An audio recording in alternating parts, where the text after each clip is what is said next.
विश्व विजेता टोलीसँग पहिलो पटक टी20 क्रिकेट श्रृङ्खला खेलेर नेपालले इतिहास बनाउने अवसर पाएको छ। यूएई को शारजाह क्रिकेट मैदानमा नेपालले वेस्ट इन्डिजसँग 3वटा टी20 क्रिकेट श्रृङ्खला खेलेर नेपालले इतिहास बनाउने अवसर पाएको हो। नेपाली समयअनुसार शनिबार राति 8:30 बजे पहिलो खेल खेलेर नेपालले श्रृङ्खलाको सुरुवात गर्नेछ। दुवै टोली श्रृङ्खलाका लागि तयारी छन्। दुवै देशबीच हुने टी20 क्रिकेट श्रृङ्खलाका लागि नेपालले 3 खेलाडी परिवर्तन गरेका छन्। वेस्ट इन्डिज सिनियर खेलाडीलाई आराम दिएर युवा खेलाडीलाई समेटेको छ। वेस्ट इन्डिजलाई हराएमा नेपालका लागि टी20 क्रिकेटमा अहिलेसम्मकै सबैभन्दा ठूलो उपलब्धि हुनेछ। एक रिपोर्ट।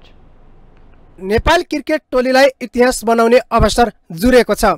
नेपाली क्रिकेट टोलीले वेस्ट इन्डिजसँगको ऐतिहासिक टी20 श्रृङ्खला खेल्ने भएसँगै इतिहास बनाउने अवसर पाएको हो। नेपालले पहिलो पटक विश्वकप विजेता टोलीसँग खेल्ने मौका पाएको हो। संयुक्त अरब इमिरेट्स यूएई को शारजाह क्रिकेट स्टेडियममा 27 देखि 30 सेप्टेम्बरसम्म 3 खेलको श्रृङ्खला हुने भएको हो। श्रृङ्खलाका लागि दुवैले अन्तिम टोली घोषणा गरिसकेका छन्। नेपालले 3 खेलाडी परिवर्तन गर्दै टोली बनाएको छ।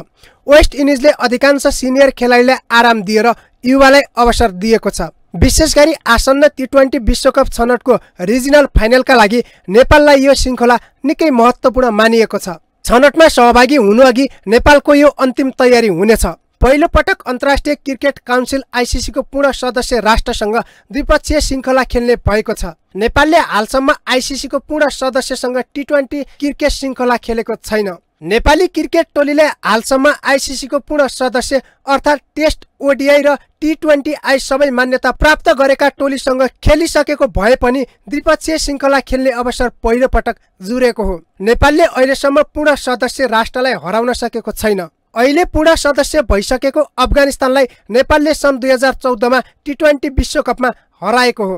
तर त्यतिबेला अफगानिस्तान पनि नेपाल जस्तै एसोसिएट सदस्य नै थियो। नेपालले अहिलेसम्म पूर्ण सदस्य राष्ट्रसँग 8वटा टी20 अन्तर्राष्ट्रिय क्रिकेट खेलेको छ। 2014 मा अफगानिस्तान र 2015 मा आयरल्यान्ड विरुद्धका खेलहरू भने त्यतिबेला दुवै एसोसिएट राष्ट्र भएकाले गणना गरिएका छैनन्।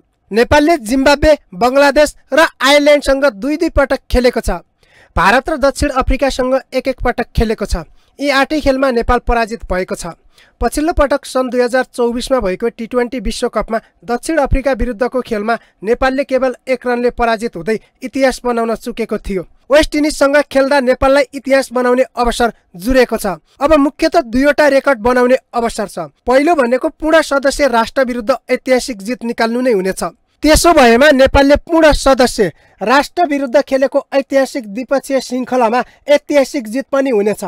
वेस्ट इन्डिजले सिनियर खेलाडीलाई विश्राम दिएर युवा खेलाडीलाई समावेश गरेको हुँदा नेपालका लागि श्रृङ्खला जित्ने मौका भने छ।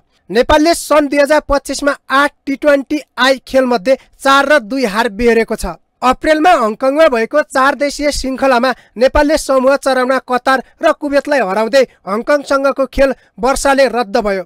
श्रृङ्खलाको फाइनलमा नेपाल कुवेतसँग 3 रनले पराजित भयो। त्यसपछि स्कटल्यान्डमा भएको श्रृङ्खलामा नेपालले 2 खेल जित्दा 1 मा हार बेहोरेको थियो। 1 खेल बराबरी भएर 3 पटक सुपर ओभरमा पुग्दा पराजित भएको थियो। पछिल्लो समय वेस्ट इन्डिजको लय भने त्यति राम्रो छैन।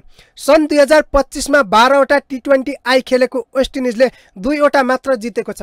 पछिल्लो 8 खेलमा एउटा मात्र जितेको छ।